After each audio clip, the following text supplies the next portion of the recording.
Ça fait longtemps qu'on ne s'est pas retrouvé dans un update lecture. Je vais vous parler dans cette vidéo de livres que j'ai lus depuis début février. J'ai lu peu de romans en 2 mois, j'en ai lu que 5. C'est la première fois depuis que j'ai un très bon rythme de lecture que j'ai une petite panne. Donc j'espère que ça passera vite. De toute façon, je me force pas à lire et je me mets pas de pression. Le premier livre dont je vais vous parler, c'est une lecture que j'ai faite début février, Le sang du temps de Maxime Chatham. En fait, le contexte de lecture, c'est que je voulais lire un roman en un week-end. Je rentrais chez mes parents et donc j'avais envie d'un roman qui pouvait se dévorer dans le train, que j'aurais eu aucun mal à terminer en 3 jours donc. Et bah, pour le coup, Le sang du temps de Maxime Chatham, ça a totalement fait le job. Dans ce récit, on va suivre Marion, donc, qui vit à Paris en 2005. Elle doit fuir Paris parce que il s'est passé quelque chose. Et on n'en sait rien au début du roman, on la suit juste qui s'enfuit de Paris, accompagnée par la DST, donc qui la prend en charge et qui la conduit en secret au Mont-Saint-Michel, où elle doit rester quelques temps pour laisser passer l'affaire qui la concerne. Donc. Et au Mont-Saint-Michel, elle va rencontrer un groupe religieux, donc le groupe religieux du Mont-Saint-Michel, je ne me souviens plus exactement du nom. On va rencontrer ces personnes qui sont 7 au total, plus quelques habitants sur l'île. Donc là, le décor est planté et Marion aussi, elle va travailler avec un des moines à la bibliothèque du Mont-Saint-Michel ou sur le continent. Et elle fait ça avec le moine, c'est le travail qu'elle trouve à faire pour occuper ses journées. Et dans ces bibliothèques, elle va retrouver un journal, le journal du détective Matheson. Le détective Matheson a vécu au Caire en 1928 et dans son journal intime, il va raconter une histoire particulièrement sordide et une enquête en fait qu'il va essayer de résoudre. Et donc Marion va lire ce journal, on va le lire à travers Marion en quelque sorte, et c'est un récit qui se divise donc en deux. On suit d'une part Marion et d'une part le récit de Matheson. Pour être honnête avec vous, du coup c'est un thriller plutôt historique en quelque sorte parce qu'on suit Matheson dans les années 1928, donc Maxime Chatham a fait un gros travail de recherche pour resituer toute l'enquête à cette époque, en plus située au Caire, donc il y a des détails qui sont très exotiques et qui ont fait passer un très bon moment de lecture. Moi j'ai beaucoup aimé cette enquête au Caire qui se déroule assez rapidement, c'est très bien exécuté, le rythme est effréné, en même temps ça va pas trop vite, on s'attache à des personnages, on vit l'enquête et ça marche très bien pour cet aspect du récit. Par contre, pour l'aspect de tout ce que vit Marion et toutes les quelques aventures qu'elle vit aussi, et toute sa lecture du journal, franchement, ça a été très moyen en fait. La partie avec Marion est beaucoup moins intéressante que toute l'enquête.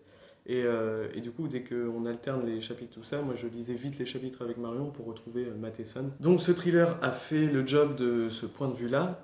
C'est un page turner très efficace, avec un rythme effréné, et ça marche très bien de ce côté-là. On suit l'enquête, on apprécie suivre l'enquête, et ça se lit très vite. Mais par contre, ça m'a aussi permis de définir ce que je n'aimais pas dans l'écriture de Maxime Chatham et dans ses histoires. Ce roman, donc, c'est un des premiers Chatham, ça doit être son 5e roman, qu'il a écrit en 2003. Si j'ai pas tant aimé que ça la partie avec Marion, c'est pour une raison toute simple, je pense, qu'on retrouve dans beaucoup des romans de Maxime Chatham, c'est qu'il n'arrive pas, personnellement je trouve, à se mettre dans la peau d'une femme. Quand je parle de Stephen King a cette capacité à se mettre dans la peau d'une femme, d'un homme, d'un vieillard, d'un enfant, et on y croit, nous, en tant que lecteurs. Le problème de Chatham, c'est que dès qu'il voit son histoire à travers un personnage féminin, donc là en l'occurrence Marion, on n'y croit pas, parce que je pense que l'auteur n'arrive pas à se mettre dans la peau d'une femme, et il n'arrive pas à rendre ça crédible et solide. Ça a été le cas pour ma part dans Les Arcanes du Chaos, où je crois que c'est le personnage de Yael, j'y croyais pas du tout. En fait, je ne m'attachais pas à ce personnage, et ça a été la même chose dans ce thriller-ci. C'est flagrant ici parce que le personnage du détective Matheson est plus complexe en tout cas que le personnage de Marion. C'est pas un personnage super fouillé, le détective Matheson, mais quand même on s'y attache plus. Donc ça c'est le premier défaut que je pense retrouver à chaque fois que je lis un Chatham. Et le deuxième c'est cette fin. Pour moi la fin elle est un peu facile en quelque sorte. Je peux pas vous spoiler et c'est dommage parce que j'aurais bien aimé expliquer un peu plus, mais en gros, Maxime Chatham a déjà fait ça dans d'autres de ses thrillers. C'est une fin, je peux pas vous dire, mais qui laisse le lecteur un peu sur sa faim, justement, et qui n'est pas réellement tranchée. Et donc ça se retrouve dans plusieurs de ces thrillers, et honnêtement, même si c'est intéressant parce que du coup le lecteur peut choisir sa propre version, ça ne me satisfait pas pleinement parce que ça veut aussi dire qu'il ne peut pas diviser les fans par une certaine fin. Dans un thriller, ce qui divise souvent, c'est la fin. Certains auraient préféré que ça parte comme ça, d'autres comme ça. Et là, le fait de faire cette fin, j'ai l'impression que ça peut aussi faire penser à une sorte de conformité. Qu'est-ce que je raconte? L'auteur peut aussi l'utiliser de manière à ne pas diviser son public. J'ai bien aimé la fin globale du récit, ça m'a pas non plus choqué en me disant mince, ça gâche tout, mais ça laisse un petit arrière-goût un peu amer. Et puis, comme d'habitude, chez Chatham, il y a des détails glauques, assez horrifiques, un petit côté surnaturel, donc pour utiliser un peu mieux le côté gore, il fait passer des petits éléments surnaturels qui se résolvent vite. On le sait, Chatham va jamais complètement dans le surnaturel dans ses thrillers, il me semble, jusqu'à maintenant. Et ça renforce aussi le côté atmosphère du récit, en tout cas, pour cette partie au Caire. Je vous dis, la partie à Paris, moi, elle a un peu moins marché. Donc au final, c'est un avis mitigé que j'en ai, mais ça s'est lu en 3 jours. J'ai passé un très bon moment de lecture.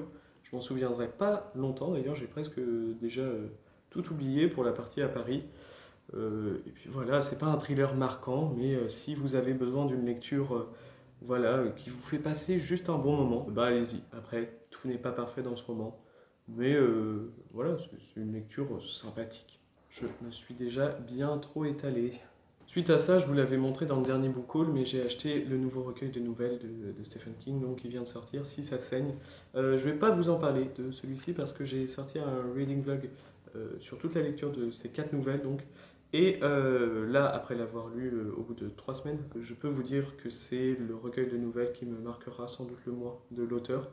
Et donc, pour des avis plus détaillés, je vous invite à aller voir cette vidéo. Au final, j'en garderai pas une trace très présente à l'avenir. Je pense que voilà, c'est 4 nouvelles sympathiques, divertissantes, mais pour du King, encore une fois, j'ai un attachement particulier à King, donc je suis hyper exigeant. Donc il faut prendre mon avis tel qu'il est en fait. Moi je trouve que c'est un peu en dessous de ce qu'il peut faire. Si vous ne savez pas vers quel recueil de nouvelles vous dirigez de King, allez plutôt vers Différentes saisons et Nuit noire, étoile morte. Si ça saigne, je pense que c'est vraiment pas un indispensable dans sa bibliographie. Honnêtement, c'est une petite déception quand même, ce Si ça saigne. Et ensuite, début mars, il y a un samedi où j'avais envie de me promener, de me poser dans un parc avec un livre. Sauf que j'étais en pleine ville, j'avais pas pensé à prendre de livres, et donc je me suis dit, je vais passer dans une librairie, je vais acheter un très court roman que je vais lire dans le parc, et je vais comme ça faire une lecture sur le moment. Donc en plus, ça me permet de ne pas vous montrer ce roman dans un prochain book haul. C'est très stratégique au final. J'ai cherché au moins pendant une demi-heure, je pense, mais j'ai fini par trouver un roman qui m'intriguait depuis pas mal de temps. C'est Le Pigeon de Patrick Suskind. Je crois que j'écorche un peu son nom. C'est un très très court roman qui fait à peine 70 pages. Et donc, Patrick Suskind, il est connu pour le parfum. Et moi, j'avais envie de le connaître à travers ce récit. On suit Jonathan Noël, qui a déjà passé la cinquantaine, et c'est quelqu'un qui aime bien la routine, qui s'est enfermé dans une routine terrible, qui ne bouge jamais. Il vit seul dans une petite chambre de bonne à Paris. Et voilà, rien ne bouge, tout est établi, son programme de sa vie est en fait totalement établi. Et un jour, il sort sur son palier et il va tomber sur un pigeon. Donc cette rencontre va le chambouler et on va suivre tout ce que ça va donner après. Donc c'est hyper original, c'est un concept de base hyper absurde et je l'ai débuté et j'ai pas pu m'arrêter de le lire parce que déjà la plume de Patrick Suskind, elle est excellente. Je sais pas si sa plume est la même dans Le Parfum, mais je pense parce que là, dans Le Pigeon, on va suivre Jonathan Noël et on va le suivre que lui.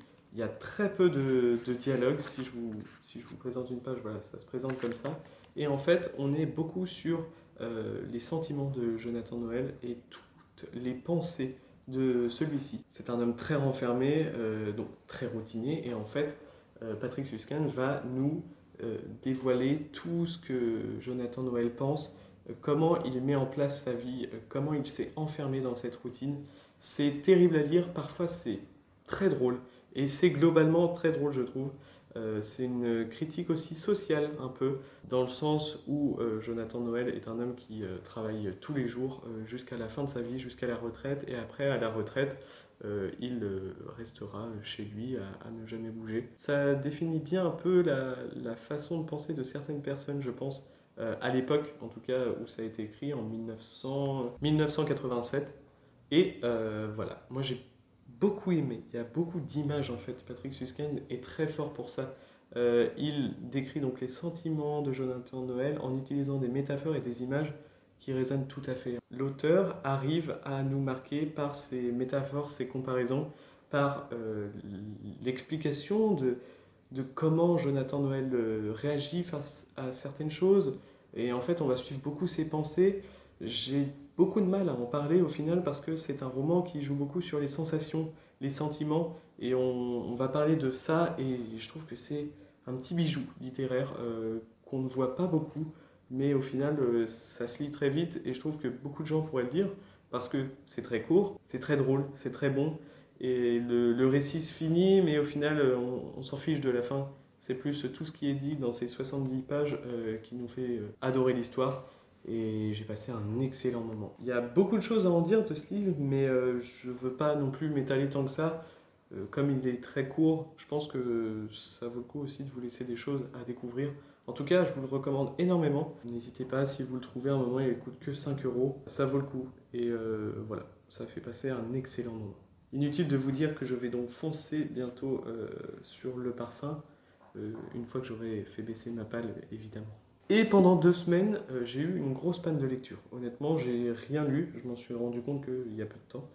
Et j'arrivais pas à retourner vers Endymion. J'ai dû en lire 2 chapitres. J'avais du mal à choisir ma prochaine lecture. Je savais pas quoi faire. Et en même temps, j'ai eu plein de services presse au mois de mars. Et j'en profite pour remercier toutes les maisons d'édition qui m'ont envoyé des SP. Donc je savais pas par lequel commencer. Et j'ai vu que beaucoup de gens lisaient actuellement Résine de Anne Riel, qui est le premier roman traduit en français de cette autrice, donc, et elle en a écrit plusieurs, je crois qu'elle en est à son 5e.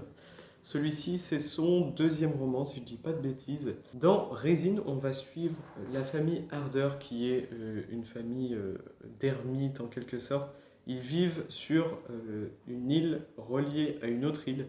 Donc cette île, ça s'appelle La Tête. Le chemin de terre qui relie la grande partie de l'île et toute la ville, c'est le Cou. Et donc les Harder vivent sur La Tête.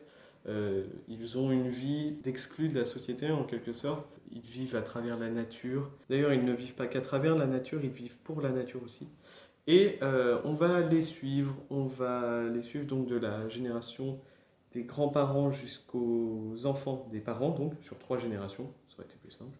Et nous, on va plutôt suivre Liv, on va la suivre à travers son point de vue et à travers le point de vue de son père aussi, James, et sa mère. Comment vous dire, c'était un récit très original parce que la famille Harder, c'est une famille très dysfonctionnelle, mais c'est aussi des personnages qui ne vivent pas à contresens de notre société, dans le sens où ils ne se révoltent pas face à la société, c'est juste qu'ils ont décidé d'adopter un autre mode de vie que le nôtre, et qui est basé sur les mêmes valeurs que nous, en quelque sorte. J'ai du mal à m'expliquer, mais si on veut, James Harder, qui est le père, va se révéler à un moment être un personnage assez nocif pour toute la famille.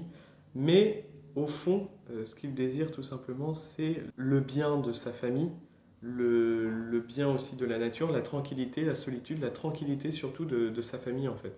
Et c'est pour ça qu'il n'inscrit pas sa fille à l'école, c'est pour ça qu'il fait des choses dont je vous parlerai pas sinon ça spoil, mais il y a un lien très précis avec la résine, très terrible aussi, très sombre. Ce roman est particulièrement dégoûtant, il y a plein de détails glauques. James Harder en fait va accumuler des objets. Son père Silias faisait déjà ça, il avait un petit toc d'accumuler des objets qui ne servent à rien. Il les prenait de la décharge, il les ramenait et puis il disait ça peut toujours servir. Et Jens Herder va pousser un peu ce toc en quelque sorte. Il va aller plus loin et c'est ça, c'est tout. On va suivre l'histoire de cette famille pendant 300 pages. Et comment vous dire, l'atmosphère de ce roman est excellente, je trouve, parce que on a des passages très sombres, très glauques, très dégoûtants parfois. Et en même temps, on a une grande place à la nature, surtout au début du roman, je crois, où on peut se perdre. Pendant les 50 premières pages, j'étais pas forcément à l'aise dans l'histoire, et ça se met très très vite en place. Mais il y a cette partie de nature et la place importante de la nature dans la famille Harder et dans le récit, donc, qui contrebalance tous ces détails glauques et dégoûtants. Ça, j'ai adoré parce que je trouve que ça crée une atmosphère unique au roman. Et c'est principalement ça que j'ai adoré. On rajoute à ça en plus des personnages très attachants au final, même si ils ont leurs particularités et qu'ils ne sont pas forcément recommandables. C'est des personnages tellement bien construits qu'on n'a pas envie de les quitter une fois qu'on referme le livre. On a envie que le livre continue encore pendant 1000 pages, mais c'est très efficace. Tout ce qui se passe en fait est très original. Il y a quelque chose de sale dans ce roman. On ressort de là, on est passé dans quelque chose de dégoûtant, de glauque. Et en même temps, on ne peut pas s'empêcher de penser aux sentiments assez humains du père. Il y a un passage qui décrit très bien ça. Le Jens Harder n'est pas non plus un monstre. C'est très compliqué à décrire. Il faut que vous le lisiez pour comprendre. C'est un roman très particulier et j'ai énormément aimé. Après, je lis très peu de romans noirs. Ça faisait longtemps que j'en avais pas lu un. Et pour le coup, revenir avec celui-ci, c'était un véritable plaisir. Donc je pense que je vais m'en lire un autre dans pas longtemps. Résine, ça a été une lecture sublime, donc très glauque. Évidemment, attention, il y a beaucoup de détails macabres, sordides, dégoûtants, très dégoûtants. Et donc si vous êtes un peu sensible, ne lisez pas forcément ce livre. Mais par contre, wow, ça a été une énorme claque. Et j'ai hâte que les éditions du Seuil publient un autre roman d'Anne Riel. Là, j'ai eu un vrai coup de cœur pour l'écriture de l'auteur. Tout ce qu'elle arrive à décrire dans ce roman, c'était juste génial. Je ne peux que vous le recommander. C'était puissant. Bon, et pour finir cette update lecture plutôt variée, on est passé par le thriller, la littérature plutôt classique, le roman noir, et je viens de terminer hier un très court roman de SF, La Fontaine des Âges de Nancy Kress. C'est un service presse que m'ont envoyé les éditions Le Bélial, que je remercie énormément. Je leur ai demandé s'ils avaient des romans en service presse à envoyer de la collection Une heure de lumière, donc ils font ces très courts romans, ces novellas qu'ils republient dans un format que je trouve magnifique. Et ils m'ont dit oui, bah tenez, voici le petit dernier. Donc c'est le dernier Nancy Kress qu'ils ont publié. C'est pas le dernier roman de l'autrice, puisque La Fontaine des Âges a été finaliste des prix Hugo et Asimov en 2008. Je suis très mitigé sur cette lecture. Je l'ai fini hier soir et je sais pas quoi en penser. Pour moi, ça a été une lecture très floue. Dans cette novella donc, qui fait 100 pages, ouais, pile poil 100 pages, on va suivre Max Feder qui est riche, très très riche, dans un futur un peu dystopique. J'ai l'impression que Nancy Kress apparemment fait ça dans beaucoup de ses romans. C'est un futur avec des technologies donc développées, mais qui se raccroche beaucoup à notre monde. Là, on est sur la Terre, et puis c'est dans un futur pas si éloigné. Je crois que c'est dans 150 ans que se déroule cette histoire. Donc c'est plutôt de la SF ancrée dans notre monde. Donc ça déjà c'est un côté plus accessible. On suit Max Feder qui va bientôt mourir et on va le suivre un peu dans une quête d'histoire d'amour qu'il a vécue il y a longtemps. Il a gardé d'ailleurs un souvenir dans sa bague de cette histoire d'amour. Et cette histoire d'amour l'a amené à faire des choses. Et puis voilà, il va essayer de partir à la recherche d'Aria, donc cette femme qu'il a rencontrée il y a longtemps. Et j'ai rien compris à l'histoire, pour être tout à fait honnête. C'est pas parce que je l'ai lu vite, j'ai quand même divisé ma lecture, j'ai pris le temps de bien lire. Dans un premier temps, c'est ce que je me suis dit, c'était que j'avais lu trop vite le roman, j'étais passé sur certains passages que je comprenais pas certaines choses, et en fait, non. Euh, L'histoire est plutôt claire au final. Par contre, la fin, je ne sais pas trop ce qu'elle amène à tout ce qui a été construit avant.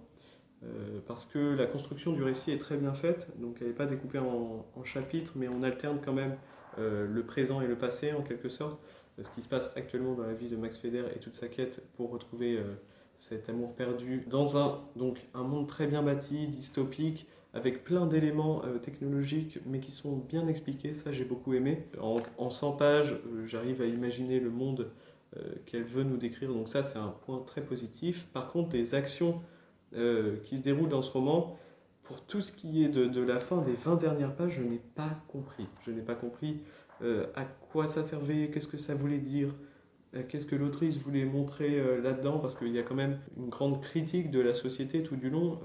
Ce futur dystopique, il est marqué par la Terre ravagée, parce que nous n'avons pas pris soin de notre planète. Il y a aussi le contrôle des écrans sur la vie, le contrôle des technologies sur la vie. Voilà, il y a beaucoup de critiques qui se font là-dessus. Et la fin ne parle pas de ça, ne résout en rien l'histoire d'une manière originale, ne résout pas l'histoire d'une manière satisfaisante. Et je trouve que cette fin, elle tombe complètement à plat et elle me fait remettre en question tout l'intérêt du récit, toute la construction de celui-ci. Voilà, moi je suis un peu perdu face à cette lecture. Ça faisait longtemps que j'étais pas perdu à la fin d'une lecture où je ne savais pas quoi en dire, quoi en penser au final.